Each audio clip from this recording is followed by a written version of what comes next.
Hi. Before I start, let me just explain.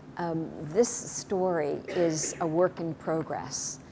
I told it once, and it was a sort of shortened version, given the time constraints when I told it.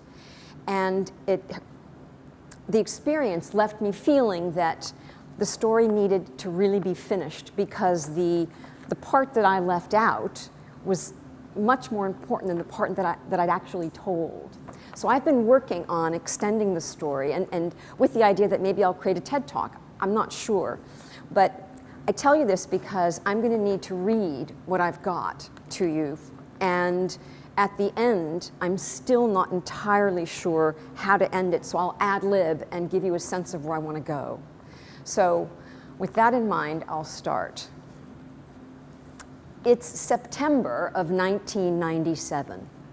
I'm a freshly minted MBA starting my first job as a banker for Merrill Lynch in London.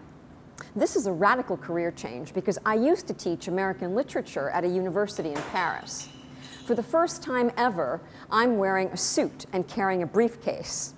I feel like such an imposter at the bank that I spend my days hiding in the loo, quaking in my Jimmy Choos, and binging.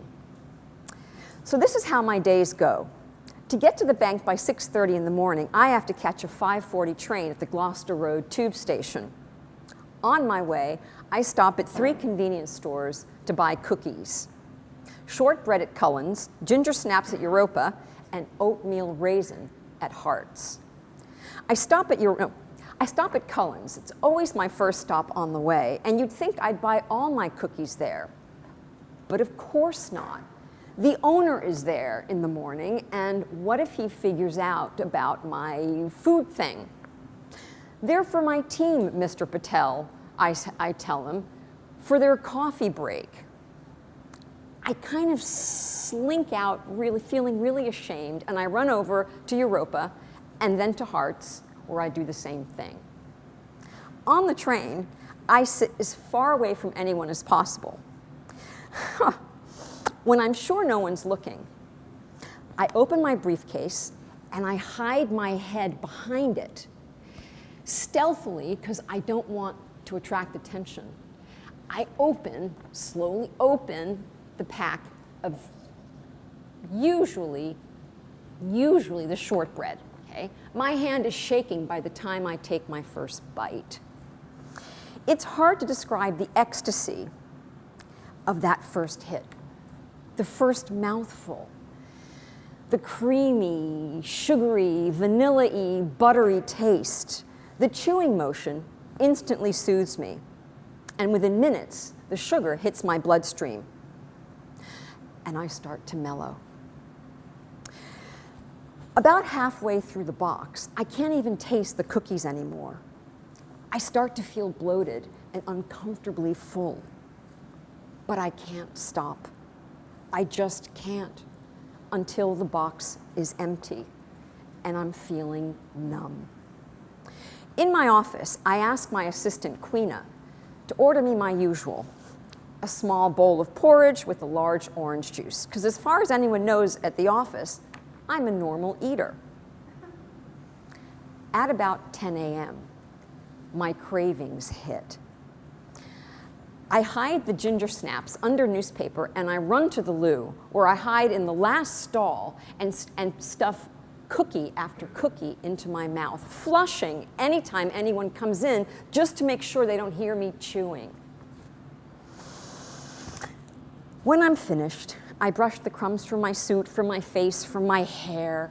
I splash water on my face and I walk back to my desk, where for a few more hours I can pretend to feel good enough to be there. And then at 3 o'clock, I do it again. After work, I stop at the French boulangerie for a baguette. I buy 2 baguettes, a hunk of brie, a roll of saucisson, and a bottle of red wine. I've eaten sweet all day, and I'm craving salt and fat. It's called a balanced diet. On my way home, I stuff hunk after hunk of warm bread into my mouth. I just can't wait.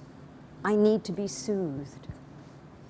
Eventually, I fall asleep in my suit, splayed across my bed in a food-fueled stupor.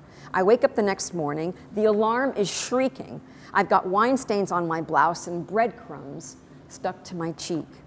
I stumble into the shower, promising myself, today I am going to start my diet again. And then I go and do it all again. The first time I ever resolved to lose weight was New Year's, 1981. I was a freshman at university, and I went home for the holidays weighing 22 pounds more than when I'd started. Well, now over the holidays, I had 24 days to lose it all.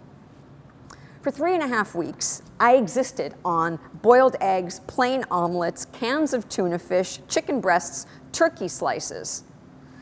I jogged for 30 minutes each day, fasted on Mondays, and drank laxatives. I found this disgusting citrus-flavored fizzy drink that came in a brown bottle at the pharmacy, and it was so caustic that it used to make me gag. But 2 bottles a week did the trick. Well, not only did I lose 22 pounds, I lost 3 more for good measure. Triumphant, I returned to university 25 pounds lighter. For the first couple of weeks, I was fitting into my jeans and my sweaters.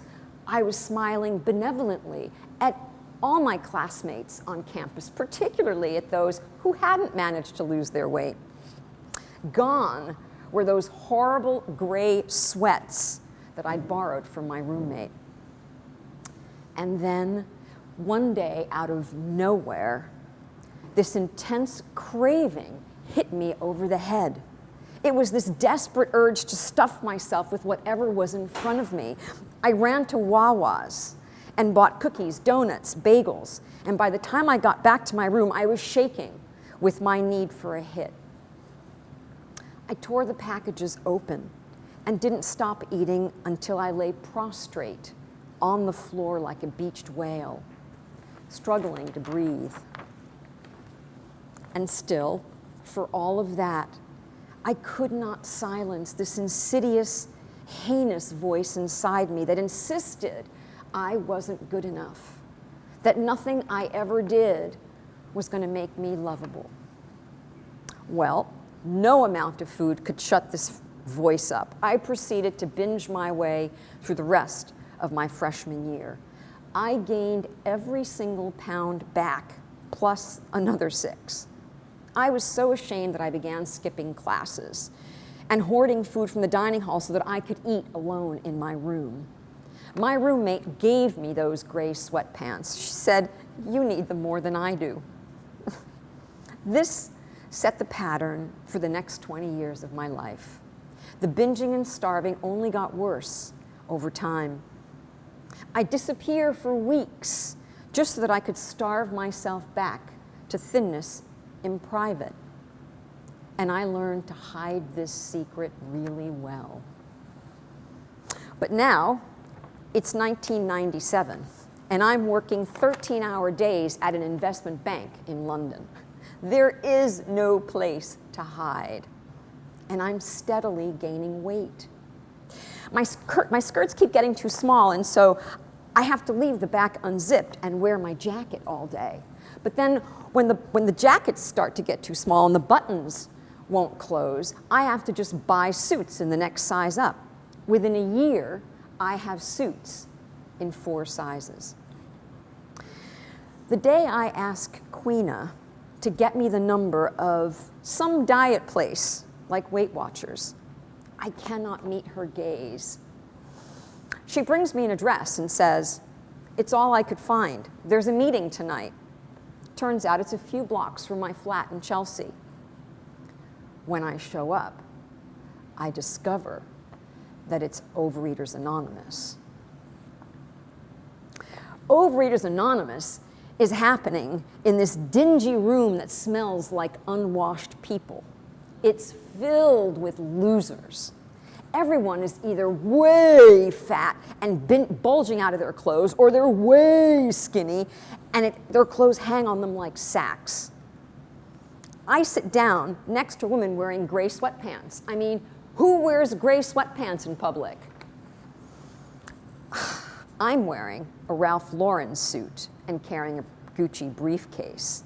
Clearly, I do not belong here. I mean, maybe sometimes I eat too much when I'm stressed, but not like these losers. When I settle down enough to listen, the woman chairing the meeting is talking about being a banker. In fact, she does my job at a rival bank. I don't like that at all. She says she studied English at Oxford. I'm like, I studied English at Yale. No. She talks about how addicts have to hit rock bottom before they become ready for recovery. Addicts? Who said anything about addicts? She says her rock bottom was when she began eating out of trash cans. All right, that's enough. I have heard enough. I pick up my briefcase. I really need to leave now. And then I remember that time I was binging on Krispy Kremes. And I ate half the box and threw the rest away, vowing that this was the last binge ever. Except that a few hours later, when I needed a hit, I reached into that trash can, pulled out that box, and polished off the rest of those Krispy Kremes. I start to cry. And the woman in gray sweatpants hands me a tissue. She says, "We're really glad you're here." And with that small act of kindness, she tears the well cap off my private hell. It's like I have been trapped in a well, in the bottom of a deep, dark well, forever. And finally someone is shining a flashlight down, calling me and saying, "We're going to help you get out of there. You're going to be okay." Well, there's a name for what I had, BED, binge eating disorder. And if everyone in that room was a loser, then guess what? So was I. Now, bear with me. I'm going to continue to read from here. I commit myself to OA. I start going to meetings 3, 4, 5 times a week and doing the relentlessly painful work of a 12-step program, which is designed to address the emotional and psychological and spiritual aspects of addiction. In steps 4 and 5, I'm supposed to take my inventory, to really take a look at myself and face my character defects. And then I'm supposed to share this inventory with my sponsor. Well, the prospect of facing my defects is terrifying. I am sure that I am going to uncover deep, deep down inside where I hide all my shameful secrets, the fact that I am truly a horrible, unlovable human being. And then they want me to expose myself by sharing this with a sponsor? Are you crazy? Well, it takes me almost 3 years to do this inventory. Naming my character defects is the first step to understanding how they've caused untold amounts of destruction in my life, to myself and to others. I begin to understand how certain destructive behaviors and negative attitudes trap me into old patterns that A, don't produce positive outcomes, and B, that keep me from taking responsibility for my own choices, and C, that keep me from getting to where I want to go. Sharing my list of character defects with my sponsor is not a happy prospect. You know, I've spent an entire lifetime hiding from the world. I've hidden behind a mask of false self-confidence and overachievement, while secretly binging on food to get through. The other thing is that my list of character defects is very long. It includes comparing myself to others and being a victim and judging others and judging myself and being a perfectionist and lying to others and lying to myself. I mean, I could go on, but I think you get the picture. When I finally sit down with my sponsor and share my inventory, something opens up inside me. I experience this wonderful sense of liberation. For the first time, I'm allowing myself to be vulnerable in front of another human being. I let her see me, and I feel accepted. Steps 6, 7, and 8 are about letting go of these dysfunctional behaviors. You'd think it was easy. These damn behaviors have crippled me, right? But the problem is that these behaviors are like old best friends. They're what I know. They were formed in childhood as a way of surviving some really painful stuff. So actually, they worked for me growing up. But as I'd gotten older, they'd stopped working. The behaviors never adapted to my grown-up circumstances, so they'd become counterproductive. All right, I've outgrown them, but they're what's comfortable. They're what I know. It's like, I feel like there's no way I'm letting go of these. Besides, what would I replace them with? This is, it's like stepping into a void. They want me to trust that if I let go, step into the void with nothing to hold on to, that somehow a new behavior is going to replace the old one. Just like stepping off a cliff and trusting that someone down there is going to catch you. Okay. Finally, 3 years later, I'm ready for step 9. Step 9 is the big league. I'm supposed to make amends to the people I've hurt over the years. My sponsor tells me to put myself at the top of the list. Yep, I need to make amends to myself because I was the person I'd hurt the most over the years. You see, I'd abandoned myself. It probably started when I was a little girl because I didn't feel very loved by my mother.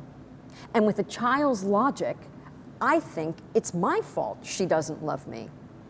I'm not good enough.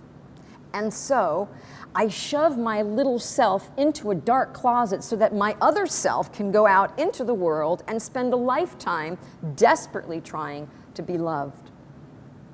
This is some really tough stuff. I spend these recovery years feeling really angry and ashamed. Angry at my mother, who's been dead for decades. Angry at my father, whom I haven't spoken to in all that time. And I'm really, really angry at God for never ever being there. As I'm going through all of this, I realize that OA doesn't really have an effective way of dealing with the physical part of recovery, with the food. They have an idea of a food plan, which is just another name for a diet. And if you stick to it, then you're being what they call abstinent. That's the goal, is to be abstinent. Well, you can imagine what a food plan looks like in the UK. Boiled potatoes and boiled beef and boiled cabbage and boiled water for tea. This clearly isn't going to work for me. I grew up in Latin America. I grew up eating rice and beans and roast pork and fried plantains, and you know what I'm saying. But the problem is you can't just say, well, I'm not going to eat. Like alcoholics can say, well, I'm not going to drink. I have to eat. And so I need to find a way to heal my relationship with food. Well, by this point in my recovery, I've come to believe that the central project of recovery is learning how to heal my relationship with my core self, with that little girl that I'd locked in a dark closet all those years ago. Recovery, for me, is about finding her and letting her out and loving her and getting her to trust me after all these years of abandonment and neglect. For me, rebuilding this central relationship is what the 12 steps is really all about. Reintegrating the splits in my personality. It takes time and patience. But I understand that without my little girl connected to me, I am broken, and I will remain alienated from myself. So that little girl in the closet, I call her my little Lisa. I used to be called Lisa as a little girl because Elisabeth is spelled with an S. So Lisa is a natural diminutive. And to heal my relationship with little Lisa, I begin to listen to her. I mean, to really listen. And at first, her voice is inaudible. What did I expect? I mean, I haven't listened to her for decades, right? It takes me weeks to hear what she's saying. But as she begins to trust me, she speaks up and tells me things. The most amazing things about who she is and what she feels and what she wants. The things I learn about myself are astounding. And then one day, little Lisa tells me what she wants to eat. She's whispering and afraid. I have to strain to hear her. But yes, she's telling me what she wants to eat. So I write it down. Breakfast: waffles, extra syrup, powdered sugar, whipped cream, large apple juice. Lunch: stuffed baked potato, baked beans, shredded cheese, cottage cheese, tuna fish, lemonade. Coffee break: extra large decaf latte with cream. Dinner: double cheeseburger, fried onions, mushrooms, french fries, extra ketchup, and a glass of red wine. All this from a 2-year-old. All right, that's as far as I've gotten with my story. But I will tell you the rest. So of course this was a shock for me. You know, I wrote this down and I thought, I can't eat that. What are you, insane? I mean, I'm going to weigh 600 pounds, at the end of 2 months. And so I kind of ignored it for a while. And then I had a eureka moment with the food. One day I realized, I kind of connected, the process of reconnecting, of reintegrating my inner child with who I was as an adult was really just a connected process to the process of trusting my body to know what it needs and wants. Our bodies are perfect, and our bodies really do know what they need. And I needed to learn how to trust my little girl and my body, because up here, I was crazy, and I had made every single bad decision for most of my life. So I began a ritual. And every morning I'd wake up, and as part of my meditation, I would take down my menu for the day. And I promised little Lisa that I would endeavor to get her what she wanted. And sometimes, it was really hard, to go, and she wanted steak for lunch. And so, I have to go get steak for lunch.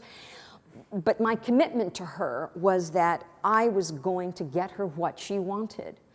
And this was, I think, a fundamental turning point for me in my recovery, because she didn't trust me. I had broken every promise I had ever made to her.